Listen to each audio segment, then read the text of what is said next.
il faut qu'une personne qui travaille soit récompensée et qu'elle n'ait pas le sentiment de se faire exploiter. Malheureusement, là, avec la crise, à la bon dos, avec un taux de chômage assez important, on est plus sur, pas des créations d'emplois, mais sur de l'exploitation de personnes. Voilà. Voilà, vous avez le mini-salaire, vous êtes content, vous n'êtes pas content, vous allez dehors. Donc il faut valoriser le travail. Une personne qui travaille doit être récompensée. Il ne faut pas qu'on ait le sentiment que celui qui ne travaille pas est plus que celui qui travaille. Pour l'instant, malheureusement, c'est ce qui se passe aujourd'hui. On a aussi, il faut parler d'augmentation du pouvoir d'achat. Alors, on n'a pas une baguette magique, on ne va pas vous dire qu'on va augmenter vos salaires. Par contre, c'est vrai que pour défiscaliser, il faudrait défiscaliser de nouveau les heures supplémentaires. Défiscaliser les heures supplémentaires, donc ça aussi, c'est un cheval de bataille. Ça a permis à beaucoup d'ouvriers de souffler, de respirer un peu et d'augmenter en parallèle le pouvoir d'achat.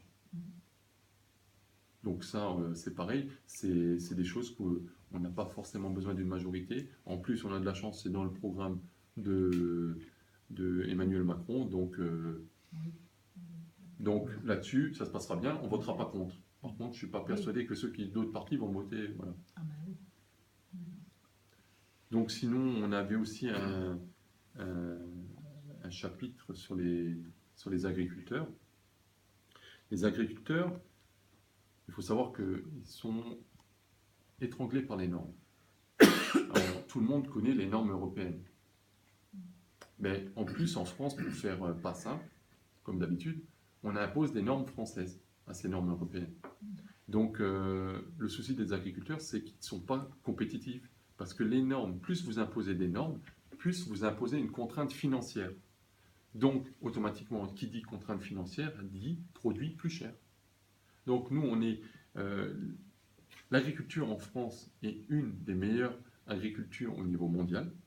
Et en plus, je dirais même plus, pour être chauvin, l'agriculture de Mosellane et de nous, sud de la Moselle, on est vraiment une vitrine en termes d'agriculture.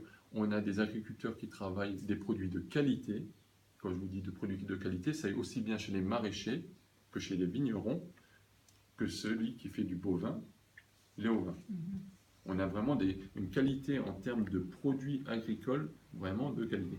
Mais sauf que, étranglés par les contraintes de normes, ils doivent, eux, vendre leurs produits beaucoup plus cher. Voilà. Qui devraient. Donc, voilà, nous, ce qu'on souhaitait, c'est de les supprimer, voire les réduire, les normes françaises. Après, il faut savoir aussi qu'un agriculteur a les retraites calculées en fonction de toute sa carrière. Et je pense que pour le bien-être des agriculteurs, déjà ils ont des retraites qui sont maigres, il faudrait que, au même calcul qu'un ouvrier, que l'agriculteur ait une retraite calculée sur une base de ses 25 meilleures années, sur les 25 dernières années. Ça permettra de réduire les annuités et donc augmenter ses retraites. C'est mathématique. Et c'est logique pour nous ouvriers, mais ça devrait l'être pour les agriculteurs. Et aussi, un chapitre qui est très très important, c'est faciliter la transmission de terrain. Faciliter la transmission des terrains, il faut savoir que les agriculteurs, s'ils veulent eux créer, s'implanter, c'est très très très compliqué parce qu'ils sont dépendants des terrains. Les terrains, pour eux, c'est très difficile de les avoir parce qu'il y a des structures qui soit à une main prise dessus, soit voilà, c'est compliqué. Il faut savoir que donc pour une création c'est compliqué et pour une donation, pour vendre une cession de terrain, c'est aussi assez compliqué pour eux. Donc nous, ce qu'on souhaite, c'est faire une loi pour faciliter la transmission des terrains. Les problèmes de SAFER et compagnie, tout ça, il y a du boulot là. Ouais. Jusqu'à présent, personne ne veut trop s'y attaquer, mais je pense que ce sera un point qu'il faudra voir. C'est des points très importants à aborder. Il ne faut pas oublier que ce que je viens de vous dire, c'est les préoccupations de gens de terrain, de la circonscription. C'est ni plus ni moins les préoccupations qu'on a relevées lors de notre campagne et qu'on a mis par écrit pour cette profession de foi. Après, je vais vous dire, le gros dossier phare, ils sont tous importants les dossiers. Il n'y en a pas un qui est plus ou moins que d'autres. Mais le gros dossier phare qu'on prendra sous les bras et qu'on s'attaquera tout de suite, c'est l'hôpital. Parce que l'hôpital de Sarrebourg, il faut savoir il est géré par l'ARS, l'Agence régionale de la santé. Avant, donc on était en Lorraine, il y avait un certain territoire, une organisation qui était faite de Lorrain. Maintenant, on est Grand Est. Grand Est, il y a Saverne pas loin.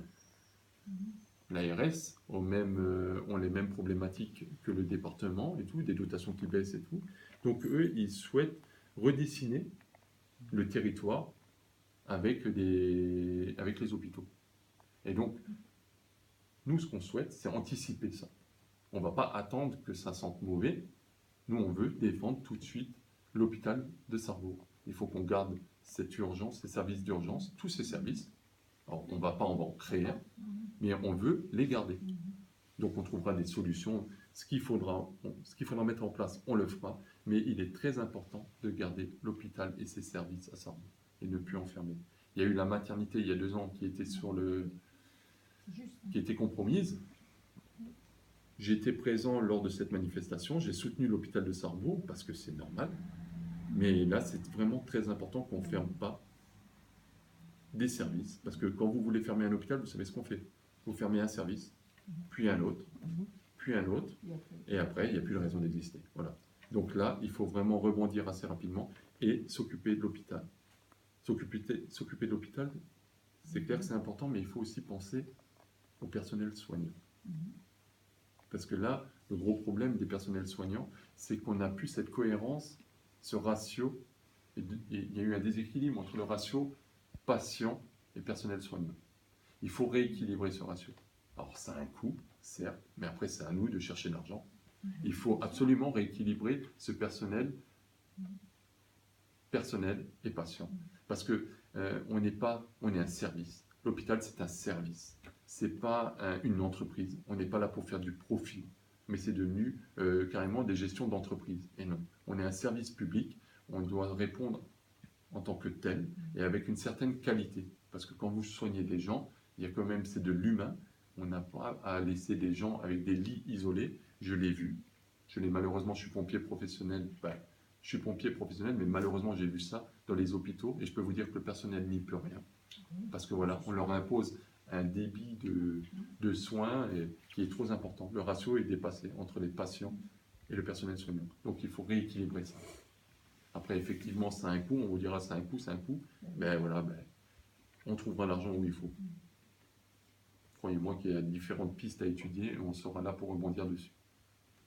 Mais c'est vraiment le cœur de notre programme, c'est vraiment l'hôpital, le personnel hospitalier et garder cette proximité. Parce qu'à Marsal, si vous avez un souci, si vous commencez à aller, je ne sais pas où, là c'est un peu compliqué. Ici, c'est minimum 3 quarts d'heure. Ouais. Donc si maintenant on enlève Sarrebourg et que vous partez sur Saverne, j'ai déjà fait des transports compliqués, plus